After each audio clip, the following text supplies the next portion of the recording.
Hey, this is Matt once again with about another video, and this is a paid request for Kingpin. Thank you so much for that. For those interested in requesting any type of videos, whether it be a topic, reaction, commentary, review, re-review, playthrough of a video game, tier list ranking, whatever the case may be, PayPal is usually the best bet to send it. I do have a CashApp and Patreon for those interested. All those links are down below in the info box, and I will get to it as soon as I can. So thank you for those who sent them. I really appreciate it. So this is for Ant-Man and the Wasp, the 2018 sequel. Now, thanks to Kingpin, I did review the first Ant-Man movie. And the second film is one of those movies that I have seen, but I honestly did not remember much about it. And it's not because I hated it, but it kind of came off as forgettable. And that's funny, watching this again, I'm kind of watching it, and as it starts, I'm going, well, actually, this seems pretty good. Like, why did I have such different feelings? Indifference. But then, when I got halfway through, I went, that feeling is coming back to me, to the song, coming back to me now. And it's strange because Paul Rudd does fine in the role, just like he did in the first film. Michael Douglas, great to see him back as Hope Pym. He gets to be a little bit more in the action, so to speak, including a sequence where he's got to go into the quantum realm to find and rescue his wife. We get to see his wife, Michelle Pfeiffer. I liked her as an actress. It's cool to see her in this film. Cool to see Michelle Pfeiffer work with Michael Douglas. Laurence Fishburne is in the cast. I mean, can't go wrong with the Fishburne. There's some fun stuff with the action sequences in terms of this one more of making things big and well, it does have stuff we're doing. It's more about playing with cars and environments and making them big or small. Like during a car chase, making a Hello Kitty piss dispenser very big, among other stuff.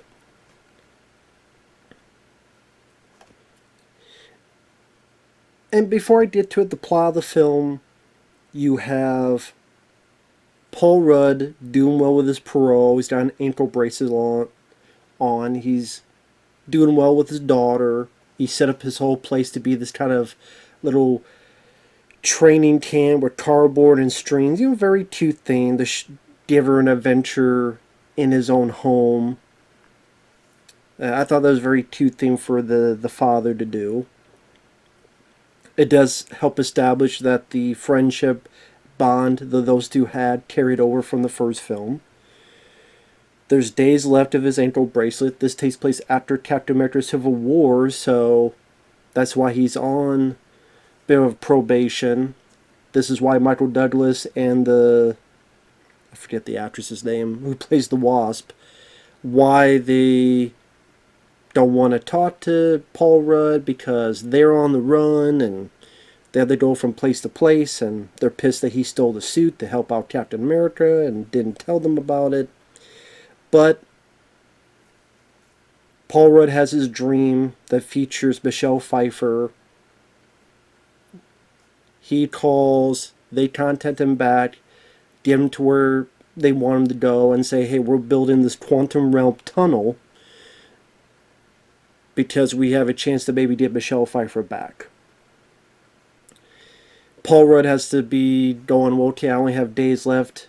If I screw this up, I'm going back to prison. I don't want to ruin my life, which is understandable, but at the same time, he feels like he owes to these folks because he helped out Captain America. He put them in this situation where they're on the run. So he helps out how he can, however he can. Meanwhile, you have this figure named Ghost who can go in and out, can phase shift.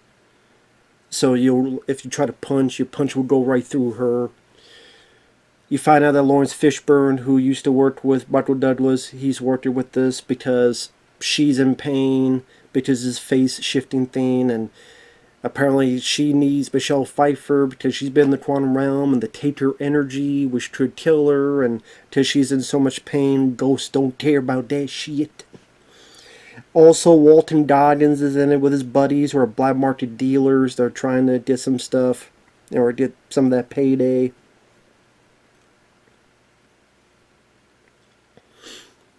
And again, like, as I'm watching this, I'm like, okay, the actors are doing fine. I do like the sort of misdirections they do where you think they're riding in a car and then all of a sudden a bird pecks on the window and you realize they're very tiny. That also happens at the end of the film where you think they're at a drive-through, but of course they're not, and they're actually in a little car, and the drive-through screen is actually a laptop computer. There's a bit where Paul Rudd, his suit malfunctions. He'll go from big to small to kind of as big as a kid. That brought a little bit of variety. But I think what it is I didn't care about the story. I think the film's okay. I don't think it's as good as the first film. It is better than the third film.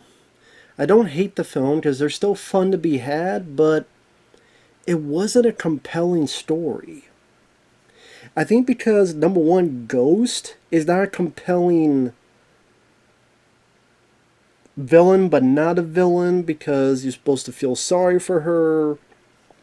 So she's not really a villain, and then she's sorry for what she did, and Laurence Fishburne's going to help her, and I'm sure... Isn't she in that... What was that? Is there a movie coming out with some of those... They're villains, but they're not. Thunderbolts, is she in that one? I think. Not that I give a rat's ass. It seemed like not many people gave a rat's ass about Ghost. It's not like people were clamoring for, oh, can this character return? Do we see more Ghost? Well, if it's Patrick Swayze, I could see that movie again and just rewatch it, but not this Ghost. It just... I get what they're trying to do, but they're trying to go for... have a bit more of a dimensional villain where they're not, they're doing these things for something that you can relate to in terms of her family was killed, she's in constant pain, so she wants to let that pain alleviate, and you could try to understand her ploy, you gotta understand her point of view. I get that, but it just... something about it just felt very forced, very uninteresting. Again, whenever she showed up, I did not give a rat's ass. The actress did not blow me away. The character, I don't know what it is about, I just didn't give a shit. Walton Goggins and his buddies with the black market, there came to a point where the Wasp goes, oh, not these guys again. And I kind of felt the same way. I'm like, oh, great. Here's these guys, kind of a thorn on their side. Michael Peña, I thought was a bit more annoying in this film. Like, he wasn't my favorite in the first film, but I prefer that to this, because now him and his buddies are trying to open up this firm, and he keeps going on about, no, that's over the budget. You can't eat that. We have this desk, it's very small for you because it's not in the budget. We're trying to have this new firm, it's not in the budget. Just being a very wet blanket at times. And that was supposed to be funny, but I didn't find it funny. You're arguing about the budget. He just got really annoying to me, more so in this film. How many times he has to argue about the budget. And I know, the main thrust of the plot is to get Michelle Pfeiffer back. It's one of those where, do I really care if she comes back? Because she was barely a character we knew about in the first film. And this is, okay, it's cool, I like Michelle Pfeiffer, and they want her to get back, so that's cool, but because the character hasn't been developed a whole lot, it's like, okay, hey, good luck, I know she means a lot to you, but just as an audience member, I'm like, I'm only tearing because it's Michelle Pfeiffer and because the characters like Paul Rudd and Michael Douglas I like tear. So yeah, I just didn't think they had that really fascinating of a story.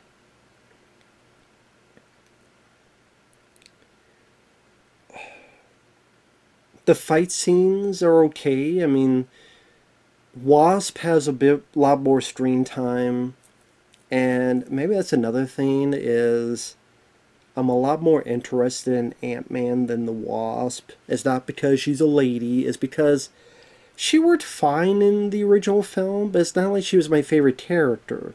If you notice, when I talked about Ant-Man 1, I didn't really talk a lot about her.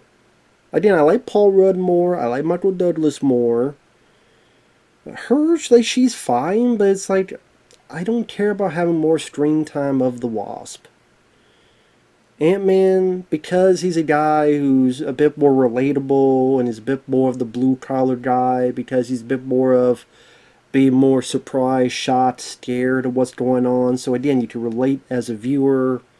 You can get a bit more fun, entertainment, personality out of the situations because of that character. While, I mean, if we're being honest, while the actress does fine, I'll get her name, so I, at least say it once. Because she's pretty nonchalant, Evangeline Lilly as Hope.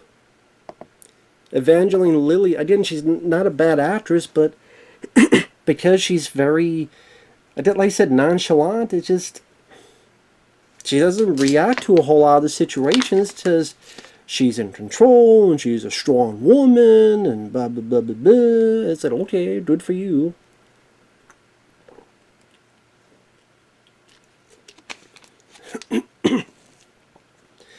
But other than being the strong woman, I didn't really see any other personality to her. I'm not going to say she was bad, it's just kind of meh. And now you're giving her more to do. Wasp was an important character in these series of comics, so you had to get her in there. I get that.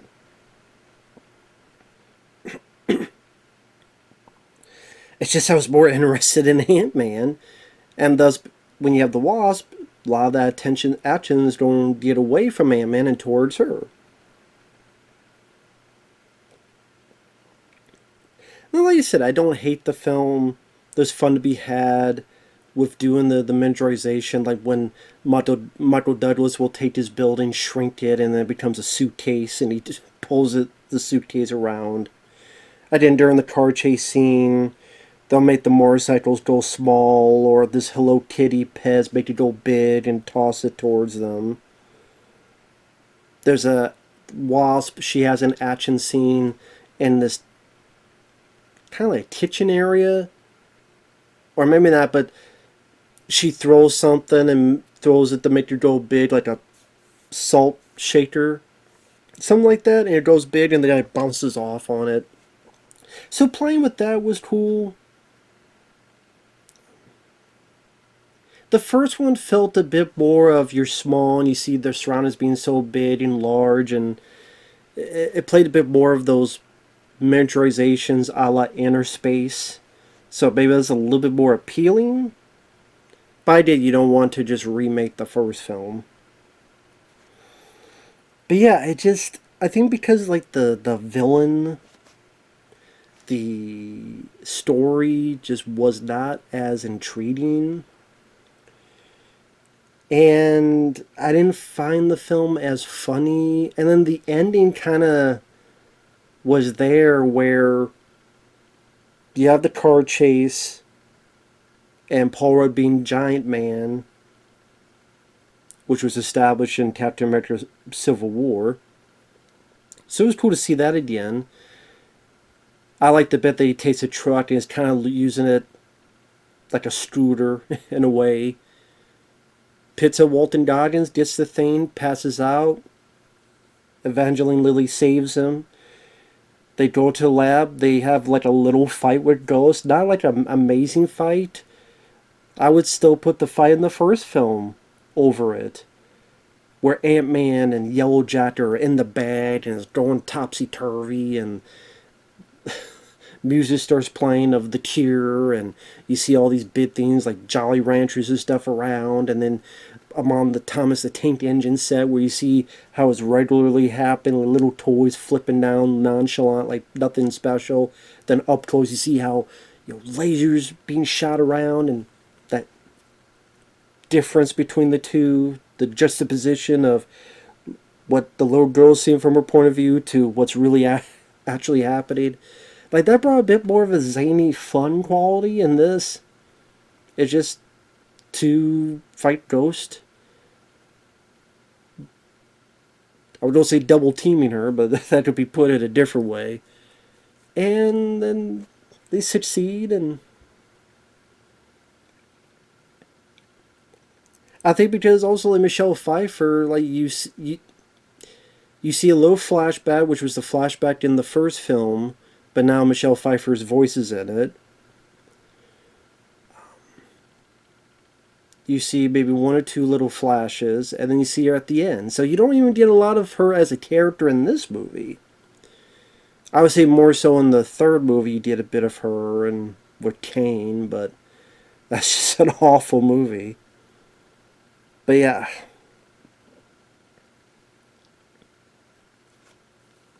Like I said, there's fun to be had. There's little moments that were entertaining. For example, to make sure this ankle bracelet isn't set off, they put a giant ant there, and somehow they've worked it where it will do its daily routines of Paul Rudd. So there's a bit where you see a giant ant doing the drum set, which kind of a funny visual. So it's a harmless movie. It's a movie that, like I said, it didn't make me mad or angry, but I do understand, watch it again, as to why I felt the way I did the first time I saw it. It's a harmless movie that does a couple cute things, has some decent performances in it, but I don't think it needed to be as long as it was. It's about 2 hours or so, and I think maybe 10 minutes could have been cut out of it.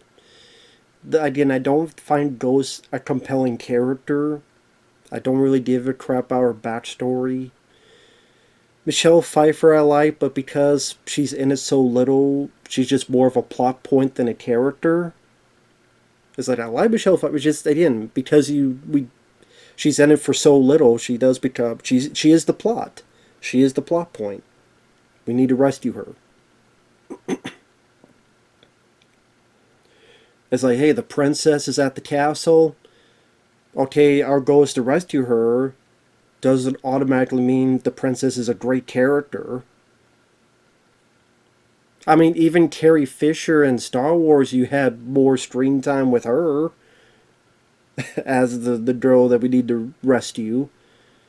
You even get more of her in the original Star Wars than you do Michelle Pfeiffer here, so that's why we care about her more compared to this. But I don't know.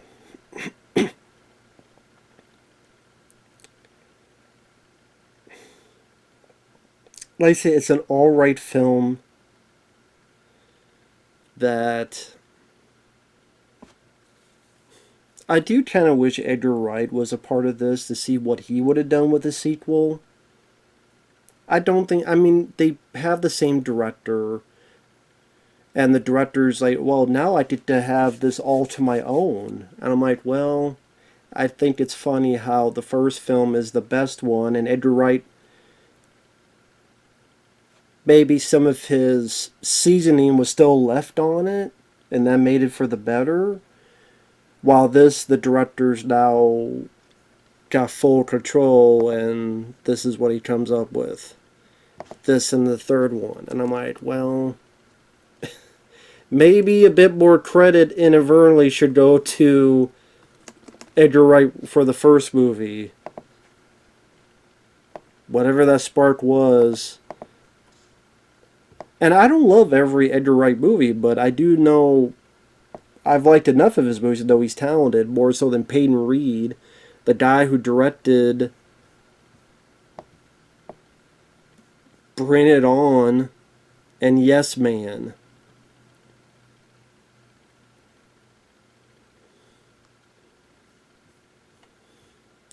So take that for what you will. But anyway, thanks for watching. Take care. And we'll see you guys later. Bye-bye for now.